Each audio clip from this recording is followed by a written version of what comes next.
I love great conversations. Hi, my name is Angel Jones.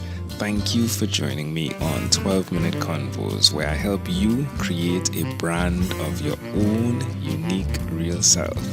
Listen in as I have conversations with amazing people from all over the world. Good night, Jeremy Parsons. How are you doing on this wonderful, beautiful night? I'm doing wonderful and beautifully. Thank you for asking. I hope you're doing the same, my friend. I am excellent, my friend. What part of the world are you in right now? I am in the southern part of the United States, more specifically in Nashville, Tennessee. Currently, a little bit outside of Nashville, Tennessee, out towards the Kingston Springs area. About to play a show tonight, and it's actually pretty nice weather. I can't complain. Oh, that's good. Yeah, to complain is to remain, right? So yeah, none of that, right? Yeah. Well, I mean, it slips out every once in a while, but it's. I think they call that venting. Yeah, Or what, venting. therapy or whatever you want to call. Oh, I love that. I love that. Immediately I wondered, why is the Bluebird blue? Yeah, that is the question. It was meant to be rhetorical, but it just keeps coming up. Apparently, if you Google it, it's has to do with like chlorophyll and the mixture of colors and everything. It gives very specific scientific details, but I was going for more of a hillbilly Shakespearean approach of like, what light through yonder window breaks, that kind of question. Yeah, definitely, definitely. There is the literature in that song. So I mean, let's put that down then. Which of your talents is responsible for us connecting, Jeremy? It's singing, songwriting, and playing music, I guess, is what brought our paths to a crossroad here. Um, yeah, I enjoy doing that. That's my number one passion and the thing that feeds my soul in this life. Who did you learn those skills from? Singing, songwriting, and playing. I taught myself, of course. I learned them from listening to other people growing up and really being influenced and moved by what they were doing and how they were doing it. And at a later, I was 17 years old. I think I picked up a guitar and then picked up a pen when I was 18 and thought I would try it on for size myself. And here we are, still doing it. That's fascinating. I got to listen to some of your music. Pretty intriguing. I love the guitar licks at the beginning. Definitely, when you hear music like that, you think immediately, or at least I thought, yes, this guy's a guitarist. He is a guitarist. It's pretty amazing.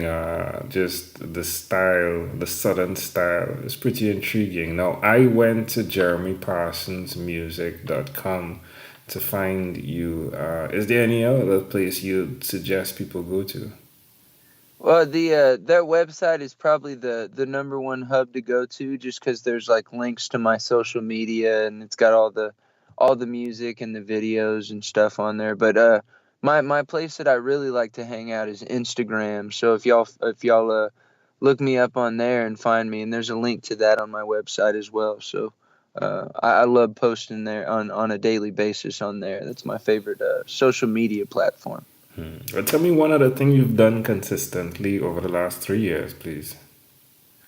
That would be play shows. I love to get out and play music. I love connecting with people. I think that's a big part of our job. And some people, it's not they're not a big fan of it, but I can't stop myself. I love making people happy by playing them a song, and I love watching them sing along and everything. It really just makes it all feel complete. So I continue to do that consistently, and I will continue to do that consistently. Why would you suggest other musicians or even other singers do what you're doing by making sure someone else is feeling better with your art form? Yeah, I would say that's honestly, I don't know. I think that's what it is. I mean, other than myself enjoying it, I think that I don't know if you're doing it for any other reason. No offense, I don't want to offend anybody with this, but this is purely opinion.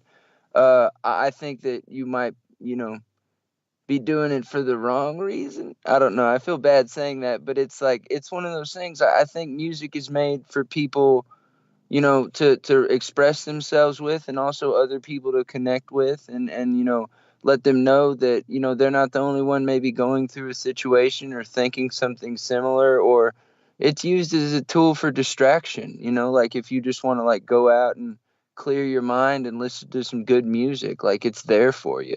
And I think that's what I always the thought it was for. So I mean that's why I do what I do, and that's why I love it so much.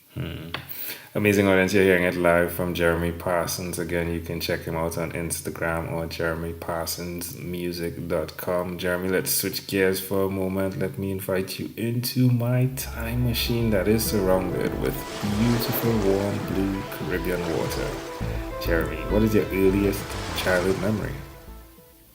My earliest childhood memory would be I was probably 2 or 3 years old, maybe, and I can remember faintly being at a concert. It was a Hank Williams Jr. concert, and Patty Loveless was opening for him. They were both like Patty Loveless was really big female country star in the '90s. Still making great music. Still has a beautiful voice, and I can remember I was a huge fan of Hank Williams Jr. Had remade one of his father's songs, Kalijah, and I was a huge fan of that song. And Dad had taken me to that show to see it and hear it, but I remember it being so loud that we actually had to like leave the stadium, and but we could actually hear the song better from the outside. I just remember standing on the outside with my dad, and he was at that time holding me. Now I could probably hold him, but the we were just out there jamming to the one of my favorite songs of all time, and that was it's a very young memory. I can't. It's more of like a sound with pictures. You know what I'm saying? Okay. But I was very young. How do you see that memory connecting to who you are today? I think honestly, my dad that memory connects very strong. That's a beautiful question, by the way.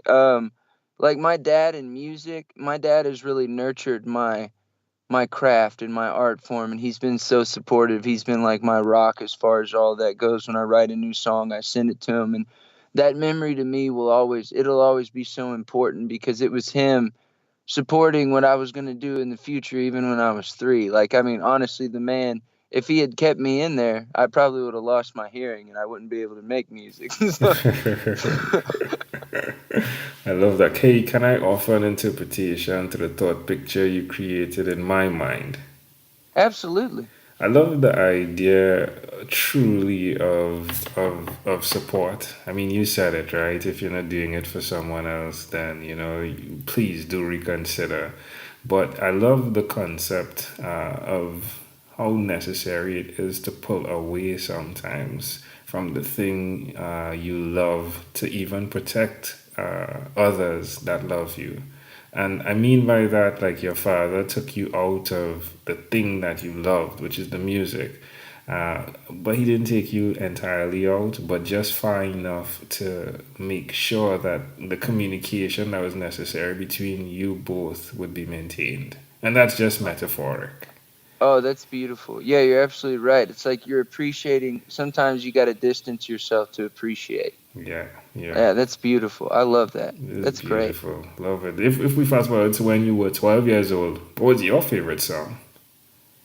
When I was 12, man, that's the funky stage for a lot of people. So I was really getting into like whatever was newer, because I feel like that's, middle school people are passing around CDs.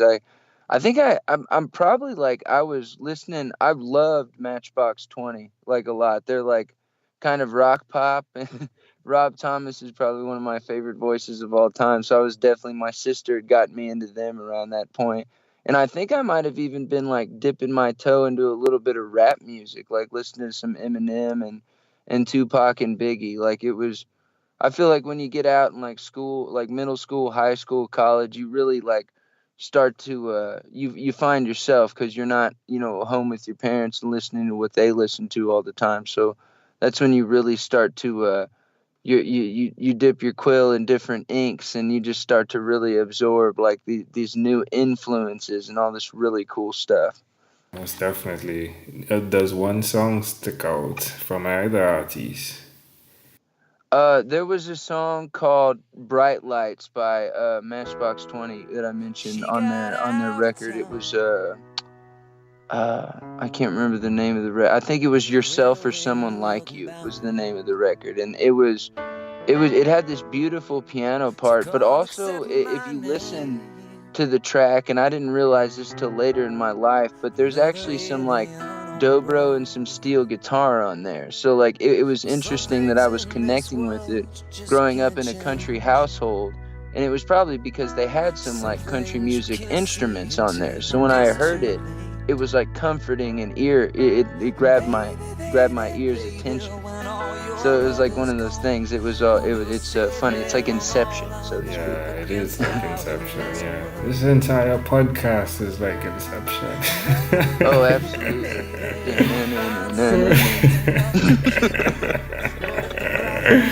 Oh, well, Jeremy, we've arrived at our destination. But before we get off of this time machine, there's a small declaration form. So it's yes or no, possibly a bit more. We're going to move pretty quickly here. Are you ready?